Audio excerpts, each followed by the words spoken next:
They have to पे for it properly, कि इनको याद रहे कि हिंदुस्तान के साथ ये नहीं किया जा सकता।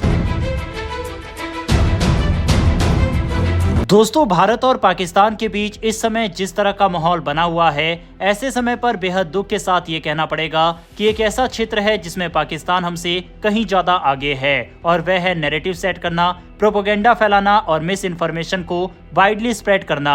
स्क्रीन पर जिस शख्स की मैं तस्वीर दिखा रहा हूं, इसकी वीडियो यकीनन आप में से कई लोगों ने देखी होगी, जिसने अपने आप को इंडियन आर्मी का सोल्जर बताया था और पहलगाम अटैक को लेकर उल्टे सीधे बयान दिए। भारत में मौजूद कई सारे लोगों ने इसे सच में भारतीय सेना का बड़ा अधिकारी मान लिया था और तेजी से वीडियो शेयर की, जबकि ये शख्स पाकिस्तान का बंदा है और जो यूनिफॉर्म इसने भारत की पहनी है वो भी पुरानी वाली है। इसी तरह से एक बार फिर से पाकिस्तान की तरफ से मिस इन्फॉर्मेशन फैलाना शुरू कर दिया गया।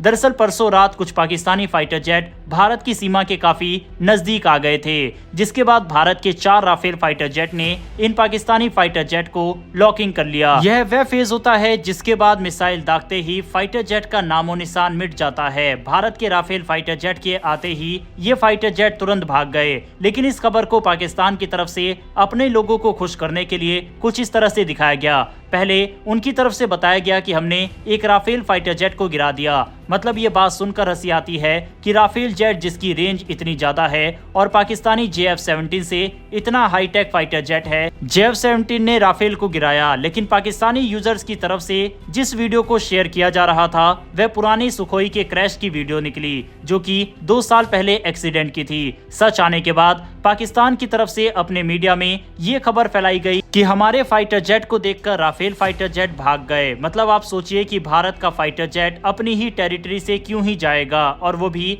JF-17 फाइटर जेट को देखकर। जबकि हकीकत यह है कि राफेल फाइटर जेट ने जब पाकिस्तानी फाइटर जेट को अपनी रेंज में ले लिया और उसके ऊपर हमले की तैयारी कर ली तो वो तुरंत भाग गए। अब यहाँ पर आपका सवाल हो सकता है कि अगर हम पाकिस्तानी मीडिया की बात पर यकीन ना करें तो हमारी बात पर कैसे यकीन करें, इसका क्या सबूत है? तो इसके पीछे कई कारण है। पहला ये कि राफेल बेहद एडवांस है JF-17 के मुकाबले। दूसरा, भारत के S-400 डिफेंस सिस्टम और राफेल फाइटर जेट की डर की वजह से हाल ही में पाकिस्तान ने F-16 की आधी फ्लीट को उठा के दूसरी जगह शिफ्ट कर दिया।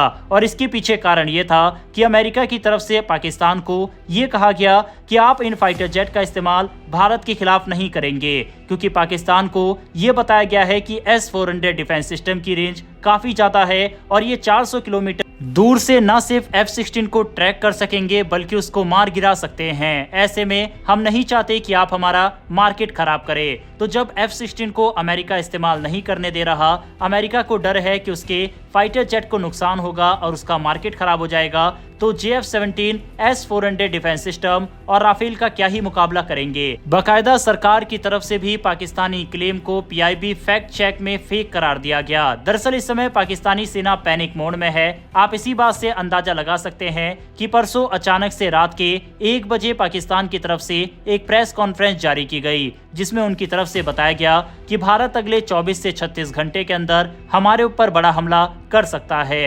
इतना ही नहीं, पाकिस्तान के डर की एक और वजह यह है कि इस समय तुर्की और चीन जिनके दम पर पाकिस्तान इतना उछल रहा था, तुर्की ने साफ स्टेटमेंट जारी करके कह दिया कि हमारी तरफ से पाकिस्तान को कोई सैन्य मदद फिलहाल नहीं दी जा रही। इसके अलावा पाकिस्तान के सौतेले बाप चीन की तरफ से भी फिलहाल पाकिस्तान को कोई भाव नहीं दिया जा रहा। इसके पीछे कारण यह है कि चीन का जो इन्वेस्टमेंट बलूचिस्तान में है वह ऑलरेडी डूबता जा रहा है। साथ ही आतंकवाद की वजह से चाइना के नागरिकों को भी पिछले कुछ समय में टारगेट किया गया। इसके अलावा अगर इतिहास देखें तो पिछली 4 लड़ाइयों में चीन ने कभी भी पाकिस्तान को उस तरह से सपोर्ट नहीं किया जिस तरह से पाकिस्तान अपने सौतेले बाप से उम्मीद कर रहा था। यानी कि 2 देश जिससे उम्मीद थी पाकिस्तान को कि मदद करेंगे, दोनों ने अपने हाथ खड़े कर लिए। यही कारण है कि अब दुनिया भर के देशों को फोन लगाकर पाकिस्तान की तरफ से कहा जा रहा है कि भारत को युद्ध से रोके, जिस वजह से ईरान और सऊदी की तरफ से भारत पाकिस्तान के बीच मध्यस्थता करने का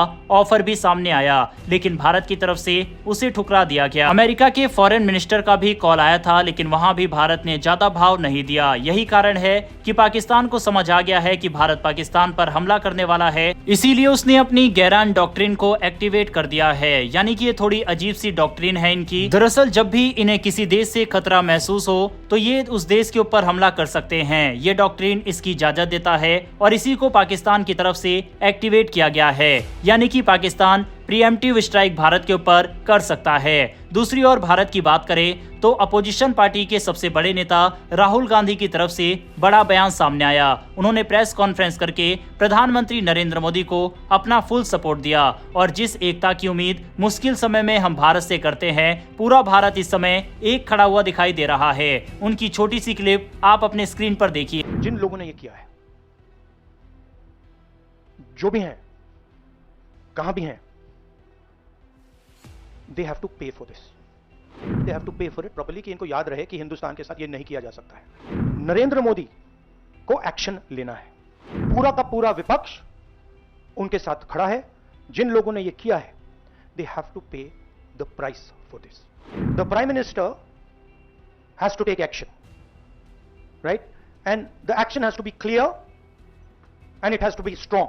साफ है, राहुल गांधी की तरफ से कहा गया है कि हमें छोटा मोटा अटैक नहीं चाहिए, एक ऐसा सबक देना चाहिए जिससे आतंकी और उसको सपोर्ट करने वालों को जिंदगी भर याद रहे। अब दोस्तों, इन घटनाओं से साफ है कि भारत और पाकिस्तान एक बड़ी लड़ाई की तरफ चल रहे हैं और लिटरली पाकिस्तान की सेना घबराई हुई है। यही कारण है कि अब फेक न्यूज और मिस इन्फॉर्मेशन फैलाने वाली न्यूज का सहारा इनके द्वारा लिया जा रहा है। ऐसी खबर से आप बचे और इस वीडियो को ज्यादा से ज्यादा आप शेयर करें जिससे लोगों को इसके बारे में पता लगे। भारत और पाकिस्तान से जुड़ी हुई सभी लेटेस्ट न्यूज आप हमारे चैनल पर देख सकते हैं। सिर्फ आपको नीचे दिए गए सब्सक्राइब बटन को दबाकर बेल आइकन को दबाना है। ये बिल्कुल फ्री है और इससे हमारी डेली वीडियो आप तक सबसे पहले पहुंच सकेगी। फिलहाल मुझे दीजिए इजाजत, फिर मिलेंगे ऐसी एक नई वीडियो के साथ। धन्यवाद, जय हिंद।